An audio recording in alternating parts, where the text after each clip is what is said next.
We talking about practice. We talking about practice, man. We talking about practice. We talking about practice. We ain't talking about the game. We talking about practice, man. What's going on, everybody? Coach Connor here with the first ever episode of Strength Coach Rants, and today we're going to talk about practice.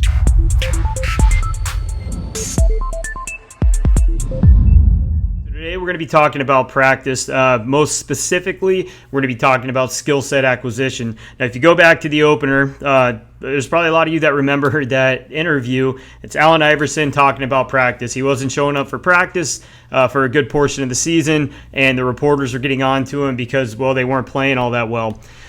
So he went on a rant about how he's not showing up for practice and why should it matter, right? So we're going to talk a little bit today about Malcolm Gladwell's 10,000 hour rule, which is absolute bullshit. If you look at a guy like Allen Iverson, who was by all measures an all-star, the dude was unbelievable at that sport. And if you mean to tell me that he had 10,000 hours of like intentional, deliberate practice, I got a bridge to sell you. All right, so if you've never read the book Outliers, it's actually a pretty good read. There's a lot of neat stuff in there, and it's all about how like preparation meeting opportunity and like how these amazingly successful people have done it. If you're a hockey fan at all, there's actually an entire chapter about the I want to say it was like 1984 birth years from the Czech Republic with hockey, and how like the day that you were born dictates like your potential playing in the NHL. It's pretty fascinating. A lot of it has to do with the cutoff date being like the first of the year, and kids who were born after the first but were in the same grade had more opportunity to develop. It's really, really interesting stuff, and there's a lot to that data, but the 10,000 hour rule is absolute nonsense. He made it up. The guy who did the study that he cited actually said it was nonsense. He said, well, in the study itself, it wasn't even 10,000 hours. It was 7,400 hours. And I guess before I get too far into it, we'll kind of talk about this here. So Anders Ericsson was a guy who did a study a long time ago. I don't know if it was in the 80s or the 90s, but it was called The Role of Deliberate Practice in the Acquisition of Expert Performance, right? And Malcolm Gladwell took that study and created this 10,000 hour rule. He said it was the magic number of greatness. So these violinists, I believe they were at a musical academy, like a very prestigious one. So they may not have been violinists, but I'm pretty sure they were. They had about 7,400 hours of self-reported practice, right? So we're talking about like retrospectively saying, oh, well, throughout my life, I've done this much practicing. Meanwhile, we're talking about like 17, 18-year-old kids. You know, I struggle right now to sit there and say, well, I've done this many hours of coaching. To be completely honest, I don't know. Maybe I've done 10,000 hours. Maybe I've done 20. Maybe I've done 5. I don't know. But so 7,400 hours of self-reported deliberate practice, right? Gladwell assumed over the course of the next 2 to 3 years that most of these kids were going to put in another 2,500 hours, and that was an assumption on his part, and decided, or sorry, I guess it would be 2,600, not 2,500. So he decided that it was a 10,000 hour rule. I guess 10,000 hours sounds a lot better than 7,400, so it just kind of stuck. After it gained a lot of traction due to this book, and you've probably heard this numerous times from various people, 10,000 hours is how much practice it takes to become an expert at something. Ericsson admitted that it was more of an estimation than anything else. He never actually called it the 10,000 hour rule. That was something that Gladwell got wrong. And, it's interesting. There are so many people, like, to go back to Allen Iverson, right? I doubt the guy had 10,000 hours of deliberate practice, right? We cannot overlook the genetic aspect of all of this, and we're actually going to kind of talk about that right now. So there's another book called The Sports Gene, and it's written by a guy named David Epstein, and it's a fascinating read. If you're interested in physical preparation for sport, or even just, exercise in general, it is a phenomenal, fantastic read. And he had this chapter, I guess. All the chapters in that book have like two different names. This one was about like two jumpers, a tale of two high jumpers, I think. But the second title of the chapter was called 10,000 Hours, Give or Take 10,000 Hours. And what the purpose of that chapter was to kind of debunk this 10,000 hour rule. And he went into detail about how impossible it is to do these retrospective studies that are self-reported and how flawed they are. In addition to that, he went down a path talking about this high jumper at a university who had like never practiced before and ended up kind of setting school records and things like that. And I think he did it in dress shoes, if I'm not mistaken. So his whole thought process was like, you cannot discount the genetic component of skill set acquisition or just, developing skill sets. Everybody starts in different places, right? So while I may be starting at the starting line, a guy like LeBron James started at like the 80-meter mark in the 100-meter, right? He's just a genetic freak. If LeBron James wanted to be a hockey player when he grew up, when he was like 6 or 7 and decided he was going to play sports, LeBron James would probably be in the NHL. If he decided that he wanted to be a receiver to play football, which he probably would be a receiver given his size, maybe a tight end if he put on a little bit of weight, he'd probably be playing in the NFL right now. If he wanted to play baseball, there's a pretty good chance that he'd be playing Major League Baseball right now, but he chose basketball. He's just a genetic freak, and he's incredibly gifted from that perspective. All right, so side note here about LeBron James. I got a buddy that I argue with pretty consistently about LeBron James' ability to play in the NFL. And like I said before, if at 5 or 6 he decided that he wanted to play football, I mean, to be completely honest, if he decided at like 16, 17, 18, or even his freshman year at college that he wanted to play football, there's a pretty good chance that he would be playing in the NFL right now. There's plenty of stories like that. You got Jason Pierre-Paul, had very minimal football experience under his belt and ended up getting drafted middle of the first round. He's won 2 Super Bowls at this point, and the guy's ridiculous. So LeBron James could not be an NFL starting receiver today, but if he decided that he wanted to do that at a younger age, there's absolutely nothing that really would have been stopping him because he is that genetically blessed, right? So while 10,000 hour rule is nonsense and it's way over projected is for what it takes to become a great at something or become an expert at something, you do need some. You can't just decide one day I'm going to go play football or I'm going to pitch Major League Baseball and have it happen. There's a lot of things that have to fall into place. Even if you are a genetic freak, you do still need to practice some. All right, so back to this 10,000 hours, give or take 10,000 hours rule. There's another part of it where they talked about chess, right? So in order to make a living and actually be able to live off of yourself playing chess, you've got to achieve what's called a master level. I don't know all the levels. They just talked about it in the book, so that's the only one that I really know. So you have to become a master level. And the self-reported times of training, or I guess practice, for these chess players was somewhere between 3,000 and 23,000, right? So 3,000, that's a lot of time. 3,000 hours, 23,000 hours to attain the same thing. I mean, that really shows that everybody does kind of start at different places. And we know this from a mental standpoint, from what's the word I'm looking for, an intelligence standpoint. Some people are incredibly intelligent. They're born that way. Some people are not very intelligent and they're born that way. The same thing happens with physical side of things. So your skill set development, a lot of it's going to be contingent on your kind of muscle fiber types and other things as to where your starting point is going to be. So this 10,000 hours is not the same for pretty much anybody. It's not even a good rule of thumb because everybody is so different. For example, I worked at a place called Saddlebrook. I was the associate director of what was called the Athletes Compound. This is about 7 years ago now. And we had a tennis prep school, a tennis academy. And these kids played upwards of 30 to 40 hours a week. And I can count on one hand of my 5 years when I was there, 6 years total, how many kids actually became professionals at the sport And there's probably less than that actually were able to make a living doing it. Most of these kids never really broke the top 150. I think there was one of them. One of the young ladies ended up being like a pairs figure skating, a doubles champion. Like, she's actually pretty legit. I think she's the only one that ever made it like to the point where she could actually live off the fact that she was playing tennis. The vast majority of the kids that even went to the pro ranks, it costs them money to play tennis. So it's really hard to say that you're like an expert if you're not able to make a living doing what you're doing.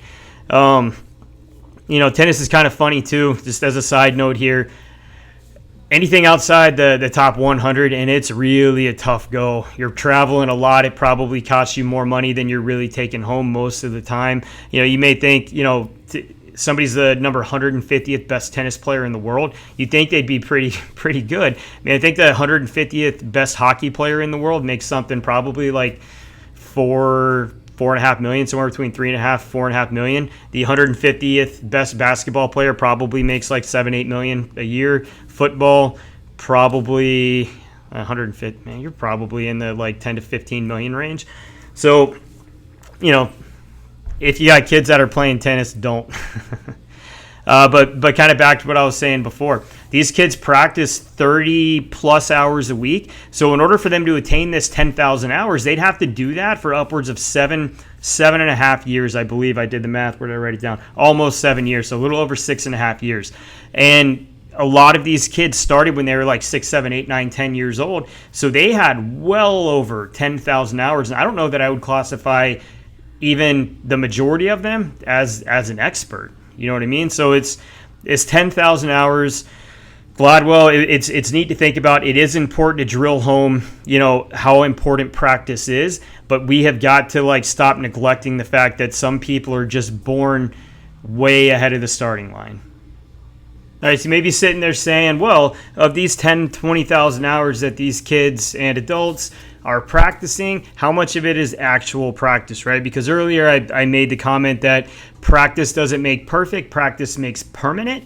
And if we don't have proper intent and like we don't have deliberate action within our training, then you can't really classify it as practice. And that's a very fair point, right? So your adaptations that you make to whatever you're doing, whether it's like physical, mental, emotional, the effort that you put in is going to dictate the adaptation, right? So if you go into practice and you're like kind of half-assed, I'm going to shoot 50 shots today at let's say basketball.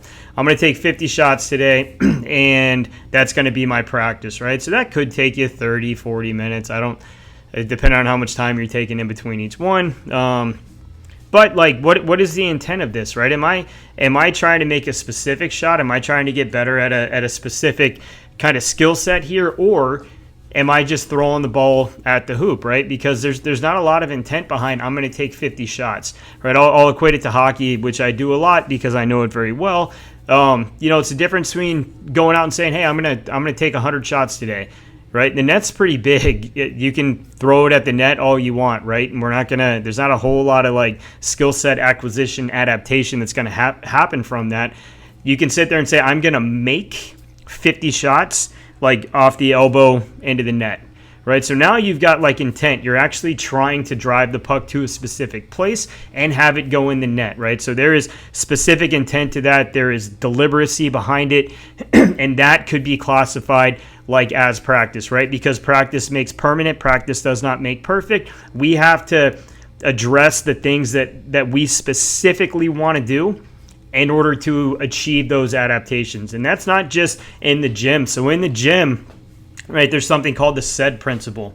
And this SAID principle stands for specific adaptations to imposed demands. So if I want a specific adaptation, I actually have to put myself in an environment that's going to allow me to achieve that adaptation. I can't say, oh man, I want to get stronger and then go for a jog, right? It doesn't work that way. I can say I want to get more powerful and then spend all of my time like in hypertrophy rep ranges like between 10 and 25, focusing on like time under tension and tempo, right? That's not going to lead to higher amounts of power. We have to really have intent behind what we're doing. And I guess for me, like equating it to the gym like makes a lot more sense because that's my wheelhouse. That's what I do. But if there's other ways to look at it too, but the intent that you have behind the drills that you do is going to be like what adaptations actually happen. So you can't just say, I want to do this and then go half-ass do something or do something wrong, because it's going to make that like permanent. Another way to look at it in the gym, if I'm saying I am going to learn how to do a reverse lunge and I want to get better at it and I want to get stronger at it, because all the studies show, like the EMG shows that there's more posterior chain fibers activated in a reverse lunge and even in the deadlift. So if I want to get faster, this is a great exercise. So let's do this. Well, if you're doing it in the wrong position, right? So if every time I take a step back, I'm coming across my body and my weight is shifting outside my center of mass, or if I'm getting up on my toes every time I go back, or if my hips internally rotate and my foot's falling flat, that's going to make that permanent, right? That's a movement cue that you're getting in the gym, right? That's going to carry over to the field of play. So like we can't just say I'm going to do reverse lunges and that's going to be what makes me better. I have to be in the right position. I have to use the proper loads. I have to make sure like that all my ducks are in a row in an effort for me to like get better at what I'm trying to get better at. If that makes sense, hopefully it does. So intent, right? And instruction plays a role in that, having someone there who can put you in the best possible position, an expert, so to speak, to help you kind of attain this skill set is also going to be incredibly important. So, this, I would say like this 10,000 hour rule, right? You've probably got some kids out there who could practice for like 1,000 to 1,500 hours or even like 500 and get pretty damn good at something, good enough to maybe not necessarily be an expert, but good enough to like excel at it and get a lot better at it. All right, so that brings me to my next point, and that is that probably 85 to 90% of all professional athletes, we're going to be professional athletes no matter what happened, right? So we like, as strength coaches, like to kind of put feathers in our cap for all the guys who end up and gals who end up playing at the higher levels, when in reality, we probably had some impact on their like longevity, or the fact that maybe they were able to compete at a higher level when they were younger because they were in better positions. They didn't have like time missed on the field of play because they were injured. They were a little bit faster and a little bit bigger than a lot of the kids when they were growing up. So maybe they got more, practice time, or they got more time in like positions that were going to be beneficial for them. But for the most part, like genetics are a huge component of your ability to, play at the highest levels of sport. For instance, I had an athlete, this was back in 2012, I believe. I was working at a place called Athletic Edge under a guy named Mike Goff. He was they called him the Combine Guru. He had one of his guys actually set the NFL Combine bench press record. For before I got there, the year I was there, we actually did have a guy set the wide receiver vert record, and we had a tight end set the L drill record. Like we got some pretty legit athletes while I was there. But we had a guy by the name of Dale Moss. So Dale Moss played for, South Dakota State. He was a jackrabbit. I think I have that right. If I don't, it's either North Dakota or South Dakota, or North Dakota State, South Dakota State, something like that. He was a jackrabbit. He picked up football his senior year. Started playing football his senior year. Ended up signing, pro PTO with a couple different teams. I can't remember if he actually played any games in the NFL, but he made it. You know what I mean? Like he got to that's what's considered to be the expert level after a year of football. Now, he was an athlete because he had played basketball his entire life, but this guy that played basketball decided to pick up football. He was just going to do it his senior year. Ended up getting a paycheck for playing in the NFL, right? So I doubt that he spent 10,000 hours over the course of that 1 year, and he didn't with us either, right? He was training. We had, I think there were like 9 hours a week of like deliberate training with us, and ended up playing in the NFL. He got a paycheck to play a sport that he played for 1 year. So, this guy's also pretty gifted. He was on The Bachelorette, I think. I don't remember if he won or not. but also a model. Like, the dude was kind of a jack of all trades, right? But, he kind of debunks that 10,000 hour rule. And while you can say, yeah, well, he's an outlier, like, that's not everybody, there's a lot of guys and girls like that. So to go back, kind of went off on a little rant there. 85 to 90% of these people who are playing at the highest levels of competition are going to be there no matter what they do. There are plenty of drug addicted, alcohol addicted, sleep deprived athletes that are making millions of dollars a year, right? So genetics plays such a large role. And I think that, to tell everybody, if you practice this for 10,000 hours, you'll become an expert. It's not true. Like, it's not true at all.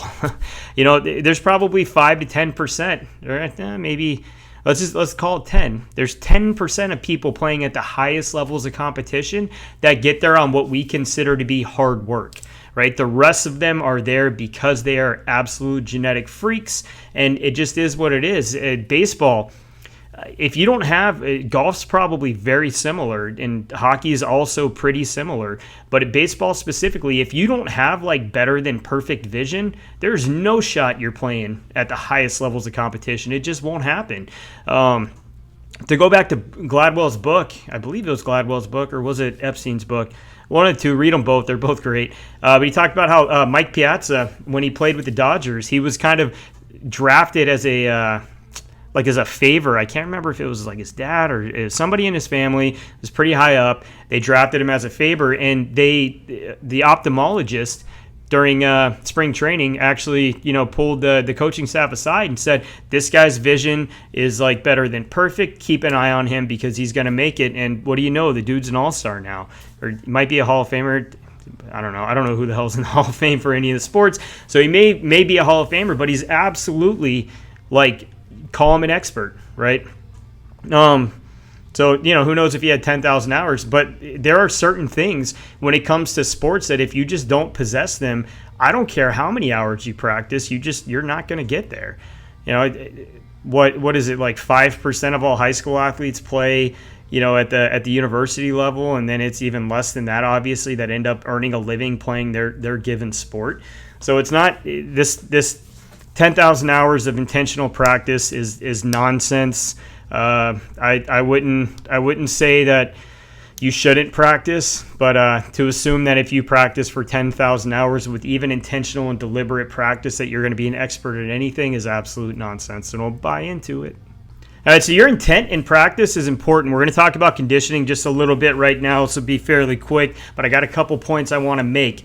If you go all out in practice, there's absolutely no reason for you to have to do any extra conditioning, right? So your sport is the best, practicing and playing your sport is the best version of conditioning possible. It is the same movement patterns. It is the same kind of work to rest ratios most of the time. It is the same effort levels. It is the same movement skill. It's the same everything. So if you go all out in practice, then you shouldn't have to do any extra conditioning because you're going to be in the best possible position to be conditioned for your sport, right? I think conditioning in practice becomes a crutch for coaches who have run out of ideas, right? So if I've got an hour and 15 long practice and I am through everything 60 minutes into it, what the hell am I going to do with that extra 15 minutes? I got it, something that's mindless where I can yell at the kids and we're going to condition. It's not just a crutch for coaches who like run out of ideas. It's also just like that toxic, like this is how we always did it, so this is how we're going to do it. And a lot of this conditioning is so unbelievably stupid. We're going to go over a couple ones here from different sports and like how they get used. So think football, right? Any of you guys played football in the past or are playing football right now? Chances are your conditioning is one of two things. It's either a 300-yard shuttle or it's 110 yards. So I don't know if you're not really accustomed to football, but the field is 100 yards long. It is not 300 yards. It is not 110 yards. It's 100 yards.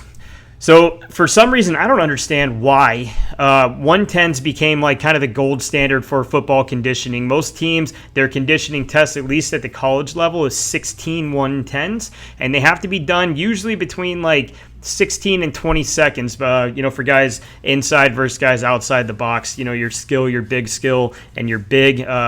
They usually, like, the bigs are around the 20-second mark. The big skills like 18, and the skill guys are usually 16. For your 300-yard shuttles, you're looking at between 45 and 75 seconds. I mean, I'd imagine your bigs aren't going to complete that in a minute. Some probably can, but most of them probably cannot. If you know anything about football, you'll know that the average football play is somewhere between like 4 and 6 seconds, right? So if we are conditioning for lengths that are longer than the field of play, and we are conditioning for times that are upwards of 12 times, like the amount of the average play is, I think we're kind of moving in the wrong direction. We're doing the wrong thing. Tennis is another one. When I worked tennis, they always wanted 300s. That's what they wanted. 300s and a mile. Both stupid. Your 300s, again, are 50 to 60 seconds. Your average like point time at youth tennis is like less than 4 seconds, right? So very rarely are you going to rally for 15, 20, 30 seconds. So there's really no need to condition to be able to do that, right? Why are we going to spend so much time working on something that's so unbelievably insignificant that we almost never see it happen? Hockey. Big conditioning tests are like Herbies or suicides. It should be like blue line back, red line back, far blue line back, far red line back, boards side to side. And again, like while typical hockey shifts, like the time frame for a shift is somewhere between like 28 and like 64 seconds at the NHL level. So we tend to say like they're 45 seconds long. That's how long a shift is. Within that shift, God, I don't have I don't have it right in front of me. I've written an article, put it up on the website. I'll link it to it in the description here. You're essentially not skating for more than like 6 seconds total at absolute like maximal velocity, right? And that's including like battling for a puck. That's including skating backwards. Like it's 15% of the time, or 15 seconds rather, of moderate to high intensity skating. The vast majority of your shift is what we call a 2-foot glide. There's never any moment in time where we're skating as hard as we can for 45 seconds. It just doesn't happen. Baseball, running poles, that's like the big conditioning thing for baseball, and those usually take about 25 seconds. Tell me one play in baseball that takes 25 seconds long, because you can't, because it doesn't exist. Basketball, suicides, 28 to 32 seconds. I will say basketball is a little bit different. There's not a ton of like break in the action where you're just able to kind of rest, like an active recovery type rest. You almost have to do it when you're on offense. So, there probably are times where we're moving around for 28 to 25 seconds, 28 to 32 seconds. I'm not overly well versed in basketball. I haven't had a ton of basketball clientele. I've got 2 kids right now that play basketball. I think in the entire history of my career, which has been the past almost 14 years now, I've had 4 basketball players. So not really in my wheelhouse. I don't understand it like probably as much as I should. But that would maybe be, out of these 5 examples, the only one that you could even consider to be sports specific, right? So all this conditioning that we do on the field of play, all it does is take away time from skill set acquisition, right? So if you're a coach, like, stop with the conditioning, build it into your practice, make drills that are hard, because they're going to mimic, again, the effort levels, the movement skill, the like work to rest ratios that they're going to need for the field of play. And if you program practice properly, you won't need that extra conditioning. And here's the other nasty part of all this extra conditioning that a lot of teams do. How well do you move when you're exhausted, right? Not very well. Hockey's probably, again, I'll go to it because I know it so well. If you're not a hockey fan, you listen to this podcast, I apologize, because I talk about it all the time. When we get tired, we tend to skate high, all right, and we drop our chest and keep our butt high. So what this does when we're conditioning, we talked about practice making permanent, right? We're going to destroy our movement patterns when it comes to actual skating. We're going to start to skate higher. We're going to start skating with a dropped chest. And that's not good for anybody, right? So in your attempt to become better, right, in the third period, you've now made yourself worse than the first. So try to unlearn this "we got to condition at the end of practice to be better" thing, because it's nonsense. Build it into your practice and you'll have so much more success. All right, so that wraps it up for today. So what did we learn today? 10,000 hour rule is bullshit. Genetics play a big role in your ability to play at the next level and the highest levels of sport, and we need to stop conditioning like dummies and build it into the practice so that we don't destroy movement patterns and waste time that could be used to better develop our skill sets.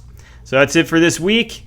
We'll be back next Tuesday. I think we're going to be talking about warm-ups, so there's a lot of good information coming up. Keep your eye on us because we got some pretty cool things happening, and we will see you next time.